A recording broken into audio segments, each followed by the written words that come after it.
Kompetensi dasar 3.1 Pengenalan bahasa C++. 4.1 Membuat program aplikasi sederhana dengan bahasa pemrograman C++. Apa itu bahasa pemrograman C++?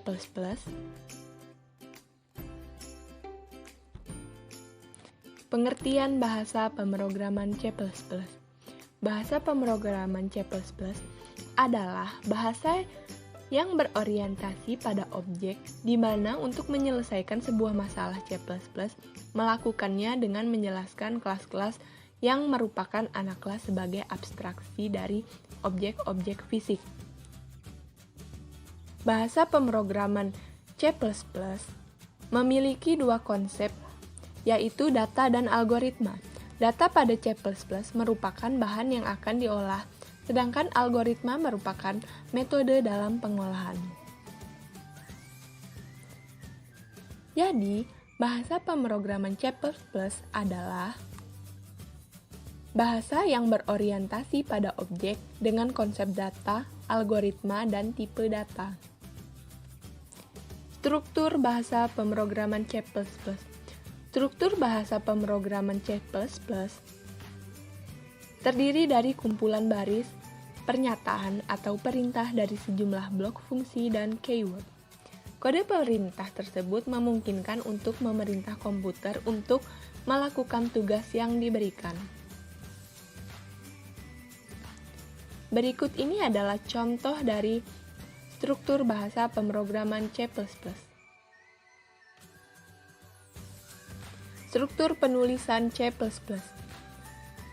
Yang pertama ada profesor direktif atau pengarah kompilator, yang kedua ada declaration atau deklarasi, yang ketiga ada definition atau definisi, yang keempat ada statement atau expression, itu adalah pernyataan atau ekspresi, yang kelima ada comments atau komentar.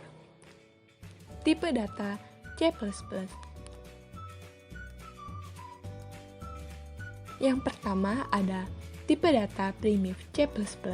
Tipe data ini dibagi menjadi 3. Yang pertama angka, yang kedua karakter, dan yang ketiga logika. 2. Tipe data dengan ukuran dan jangkauan memori.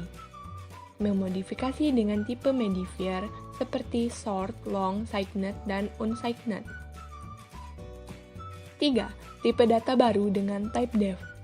Mendeklarasikan variabel dengan tipe data custom yang telah dibuat dengan type def. Tipe data enumerasi dalam C++ digunakan untuk data yang sudah diketahui jumlahnya dan tidak banyak. 5. Tipe data boolean atau bool. Tipe data yang mempunyai dua pilihan, yaitu true dilambangkan dengan angka 1, false dilambangkan dengan 0. 6. Tipe data karakter atau char. Tipe data untuk memesan memori dengan format teks yang berkarakter tunggal, angka, huruf, atau simbol. 7. Tipe data integer. Tipe data numerik untuk menyimpan data dengan bentuk bilangan bulat. 8. Tipe data floating point atau float. Tipe data numerik untuk menyimpan nilai pada memori yang bersifat bilangan pecah, real, atau eksponen. Dan yang ke-9, tipe data double floating point. Tipe data ini sama seperti float, namun penyimpanan angka membutuhkan memori yang lebih besar. Nomor 10, tipe data string. Tipe data untuk menyimpan nilai dalam bentuk teks, angka, huruf, simbol, dan kumpulan karakter. Dan yang ke-11, tipe data false atau void. Tipe data namun tidak mempunyai tipe data. Namun void sendiri termasuk dalam kategori tipe data yang biasa digunakan pada function yang tidak memiliki return value. Kelebihan bahasa pemrograman C++. Tersedia hampir di semua jenis komputer. Proses eksekusi C++ lebih cepat. Sedikit kata kunci, hanya sekitar 48 kata kunci. Fleksibel dan portable untuk semua jenis komputer. Tingkat bahasa pemrograman menengah. Bisa membuat aplikasi grafik prosesor dengan kualitas tinggi. Kekurangan bahasa pemrograman C++. Bagi pemula, susah menggunakan pointer. Bersifat case sensitif, yaitu berbeda dalam penggunaan huruf besar dan kecil. Evaluasi.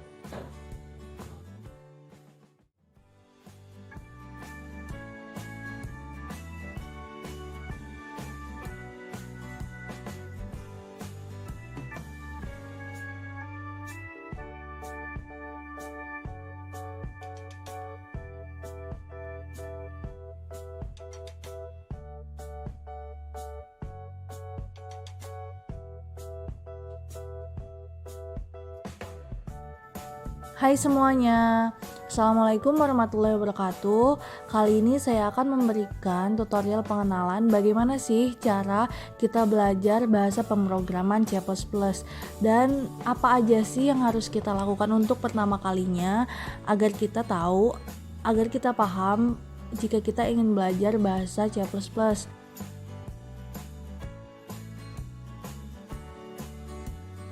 Di sini saya menggunakan aplikasi Dev C++. Kenapa saya memakai aplikasi Dev C++? Karena Dev C++ itu lebih optimal dan juga lebih efisien digunakan untuk pemula. Beda halnya dengan aplikasi Borland C++, karena di aplikasi Borland C++ itu lebih dominan ke hal-hal yang lebih tingkatannya lebih tinggi dibanding yang Dev C++. Untuk itu saya rekomendasiin kalian semua untuk menggunakan aplikasi Dev C++.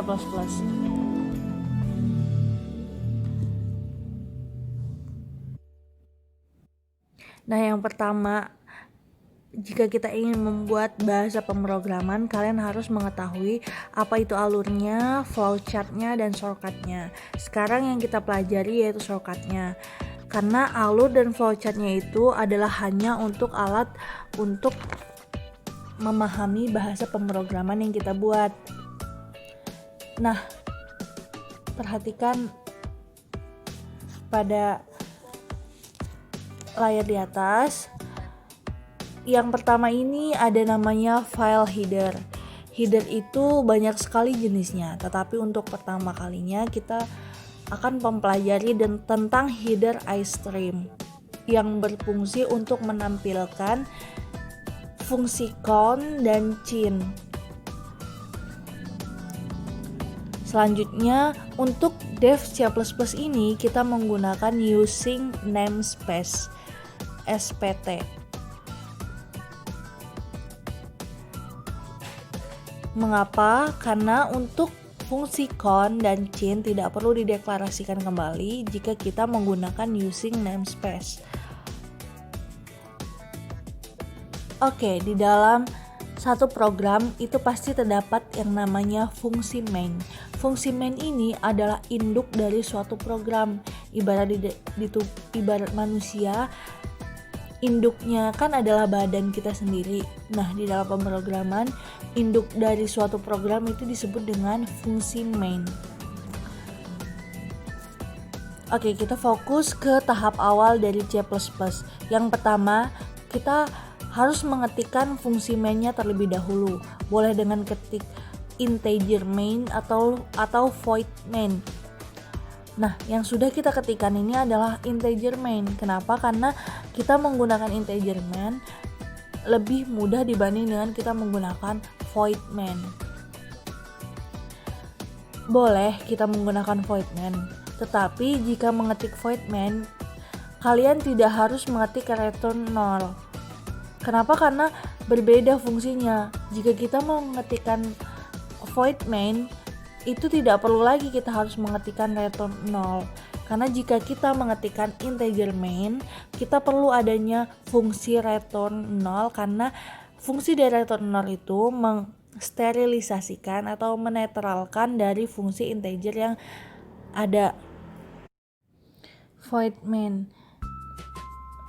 ini jika kalian memakai void main ini, kalian tidak perlu lagi menggunakan return 0 karena jika kita menggunakan return 0, kalian akan mengubah diproses yang ada di situ ke situ. Jadinya kalau kalian pakai void main, kalian tidak perlu menggunakan return null. Kalau kalian memakai in main, kalian harus menaruh return null, karena return null ini akan mendeteksi errornya kembali atau mengembalikan nilainya berhasil atau tidaknya. Oke, langsung saja. Ini merupakan tipe data atau tipe data dari variabel n. Ini merupakan suatu variabel yang di variabel ini memiliki array. Array itu yaitu pembatas dari karakter yang dimasukkan. Char ini merupakan singkatan dari karakter. Jadi biasanya di bahasa pemrograman, jika kalian melihat ada ketikan char, itu disebut dengan karakter.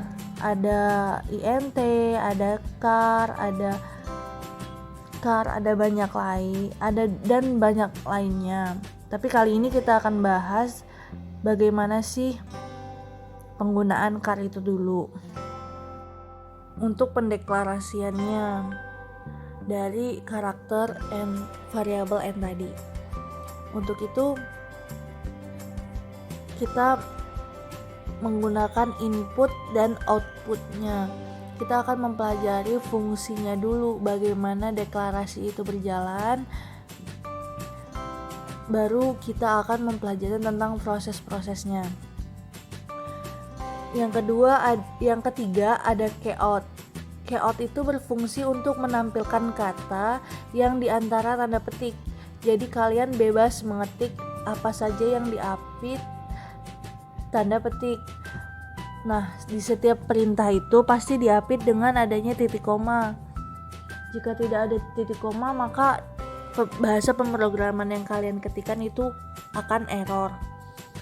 Oke, selanjutnya ada cin.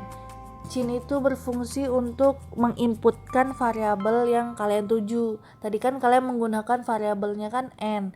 Nah, n-nya itu bebas karakternya. Mau n-nya itu 10 atau 11. Jadi yang akan kalian ketikkan itu sesuai dengan karakter yang kalian masukkan gitu. Oke, yang kita ketikkan kan adalah hello. Nah, jadi count-nya itu keluarannya itu yang kalian ketikkan tadi, yang kalian maksud adalah n. Jadi saya ketikkan n-nya adalah hello sesuai dengan variabel yang seberapa banyak yang akan kita masukkan. Selanjutnya untuk mengetes aplikasi kita berjalan dengan lancar atau tidak, kita bisa mengklikkan fitur compile dan run untuk mengetahui program kita baik atau error. Oke.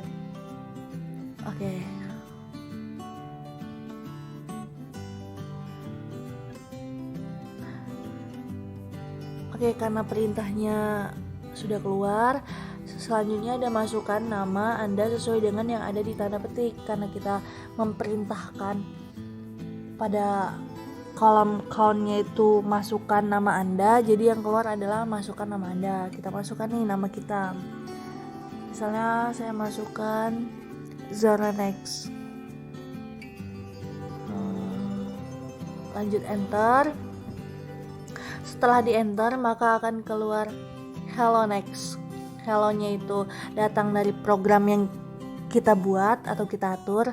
Zero next-nya itu dari n atau variabel yang bebas yang kita isi. Zero next-nya sekian.